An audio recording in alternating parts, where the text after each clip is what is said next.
بسم اللہ الرحمن الرحیم صلی اللہ علیہ محمد وآلہ وسلم۔ دوستو آداب، کیسے ہیں آپ؟ سب سے پہلے آپ سبھی دوستوں کو ہمارا سلام۔ ہماری دعا ہے مولا آپ تمام ناظرین کو اپنے رحمت کے سائے میں سلامت رکھے۔ جی ہاں تو دوستو، ہم ایک بار پھر حاضر ہیں آپ کی خدمت میں لے کر محمدی اسلام کی حقیقت۔ تو لیجئے پیش ہے تصوف کی روشنی میں حضور صوفی کامل سما نیازی رحمۃ اللہ کی پیش کی ہوئی روحانیت اور حقیقت، تصوف کی روشنی۔ سماعت کریں۔ موضوع کعبہ کی حقیقت۔ جی ہاں ناظرین، سماعت کریں۔ دنیا کے بتکدے میں پہلا وہ گھر خدا کا، ہم اس کے پاشباں ہیں، وہ پاشباں ہمارا۔ علامہ اقبال رحمۃ اللہ۔ اس قول سے لوگ یہ سمجھتے ہیں کہ عربی کعبہ ہی خدا کا پہلا گھر ہے، لیکن میں کہتا ہوں کہ عربی کعبہ کو خدا کا پہلا گھر نہیں کہا گیا ہے، کیونکہ عربی کعبہ کو حضرت ابراہیم علیہ السلام نے بنایا ہے۔ لہٰذا یہاں سوال پیدا ہوتا ہے کہ کیا حضرت ابراہیم علیہ السلام سے پہلے خدا کا کوئی گھر نہیں تھا؟ جبکہ خدا بہت ہی قدیم ہے، لہٰذا اس کا پہلا گھر بھی زمانہ قدیم سے رہا ہوگا، اور یہ عربی کعبہ تو خدا کا دوسرا گھر ہے۔ اور شاعر بزرگ نے خدا کے پہلے گھر کی شناخت کی فرمائی ہے، وضاحت فرمائی ہے۔ اس شعر میں عربی کعبہ کا کوئی ذکر ثابت نہیں ہوتا ہے، کیونکہ عربی کعبہ نہ تو کسی کی پاسبانی کر سکتا ہے اور نہ کوئی شخص عربی کعبہ کی پاسبانی کر سکتا ہے۔ جیسے واقعات شاہد ہے کہ عربی کعبہ میں ہمیشہ قتل خون ہوتا رہا ہے۔ یزید نے عربی کعبہ پر ہی بمباری کرا دی، اور حجاج بن یوسف نے کعبہ کے یک طرفہ دیوار کو بارود سے اڑا دیا، اور محافظ کعبہ عبداللہ بن زبیر کو کعبہ کے اندر ہی قتل کر دیا۔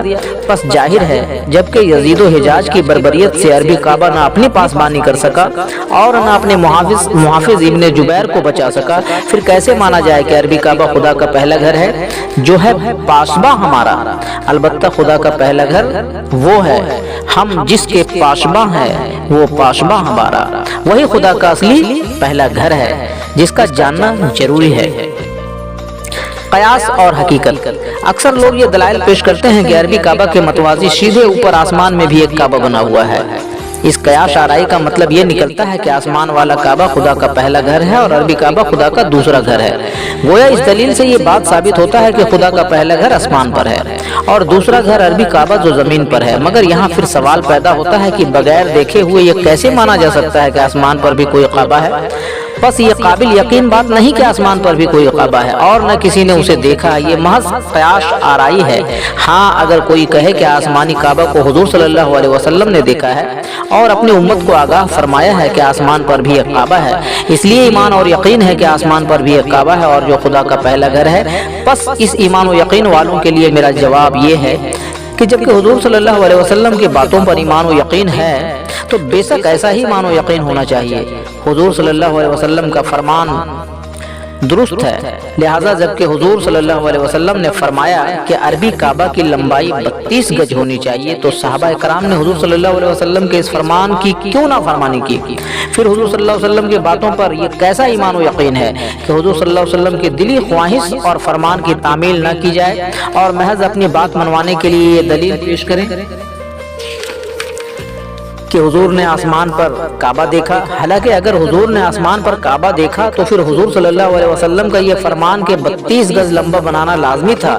بہرحال آسمان پر کعبہ دیکھنے کی کوئی دلیل نہیں، البتہ 32 گز لمبائی عربی کعبہ بنانا فرمان رسول ہے۔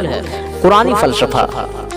قرآن سے پتہ چلتا ہے کہ خدا کا پہلا گھر انسان ہے، جس کے بابت خود خدا قسم کھا کھا کر فرماتا ہے، جیسے سورہ بلد میں فرماتا ہے لا اقسم بہذل بلد والولد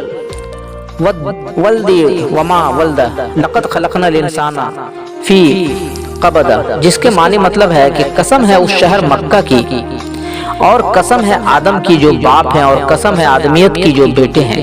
انسان کو بنایا بڑی محنت و مصلحت سے۔ غور طلب ہے ان قسموں میں شہر مکہ آدم اور آدمیت کی قسمیں ہیں۔ اس سے ثابت ہوتا ہے کہ شہر مکہ آدم اور آدمیت کا بہت گہرا تعلق ہے۔ جیسے شہر مکہ سے مراد قبر آدم جو قبلہ کعبہ ہے، آدم سے مراد حضرت آدم علیہ السلام جو ابو البشر یعنی انسانیت کے باپ ہیں، اور آدمیت سے مراد اولاد آدم جو ابو البشر کے بیٹے ہیں۔